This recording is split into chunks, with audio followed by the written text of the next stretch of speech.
The dark side. Academic misconduct.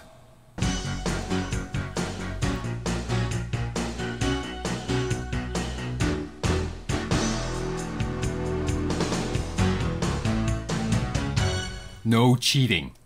But what does that really mean? In this video, we're going to look at various types of what are formally called academic misconduct. Let's be upfront here. Most of you don't think you cheat. A few of you know that you do, but you do it anyway. But here's the thing. We all cheat. Cheating is a natural form of the human experience and is defined as the getting of a reward for ability by dishonest means or finding an easy way out of an unpleasant situation. Okay, most of us are blatantly dishonest, but that easy way out part, that may sound a bit more familiar to us. If you have ever downloaded music or an internet image or a video or text off a website, then use that in your own new composition or an essay without proper and complete academic credit, you've cheated. It's the easy way out, right? I mean, who's gonna know? When we think of cheating on a test or an assignment in school, we usually think of the things we're all familiar with. For example, during a test, looking over at somebody else's paper, using cheat sheets, communicating with your neighbor, using electronic devices unless they're specifically allowed by your professor, on assignments, copying somebody else's assignment or paper, or even a part of it, and handing it in as your own work. These things are obviously not allowed in university, and we probably don't need to say much more about them here. But at university, there's a whole lot more. Along with the list we've just mentioned, here are a couple of other things that are also considered cheating. Consulting with another person or materials outside of an examination room during the exam, for example when permitted to use a washroom during a test. Improperly obtaining access to examination papers or question sets. So that's all cheating, and most of us can figure out that it's just wrong. But there's another part of academic misconduct that's trickier to understand. Plagiarism. Plagiarism is claiming the words, ideas, artistry, drawings, images, or data of another person as if they were your own. That opens up a whole can of worms, and many students plagiarize without even knowing it. In high school, I'll bet many of you plagiarized, but figured it was okay.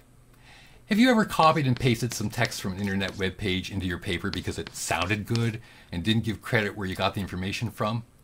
If you have, that's plagiarism. Some of you may have given credit to the source of your information, but not in the proper academic format or style. Believe it or not, that's plagiarism too. How about if you kind of reworded things a bit, but didn't give credit because you figured that now it was in your own words? Well, that's plagiarism as well. Here are some forms of plagiarism. Copying another person's work from anywhere without appropriate referencing. Presenting someone else's work, opinions, ideas, or theories as if they are your own. Even if you don't use their words or change a lot of the text around, it's still their idea, not yours. Working collaboratively with anybody, a fellow student, your parents, or anybody else, without permission of the instructor on an assignment, and then submitting it as if it was created solely by you. Submitting the same work you've done for credit in 2 or more courses without the prior written permission of the instructor. In other words, using the same material in 2 different assignments. And it's easy to get caught cheating and plagiarizing too. The same technology that allows you to cut and paste text also allows the university to check and see if you did. There's a lot of plagiarism and cheating software that universities use to do this. One of the most common ones is called turnitin.com, and you may be required to hand in your midterm paper in such a way that it can be checked by the software.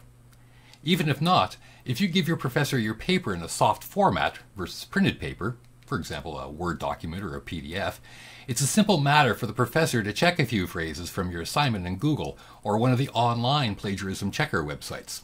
And they will find you. Trust me, they will. The penalties for plagiarism and cheating vary from one university to another. It's pretty common though to get a 0 on the assignment for a first offense. If you continue to do this, those penalties can add up to eventually suspension or even expulsion from your university. As this video is designed to be viewed by a large number of viewers from a lot of different universities, I can't go into the specifics here, but you really want to read your particular university's policies on cheating and plagiarism, and the penalties that go with them. This is serious stuff, and it would be a shame if you were to bomb out an assignment, or even a whole course, just because you didn't know you were committing academic misconduct at the time. So, do your homework and read those policies.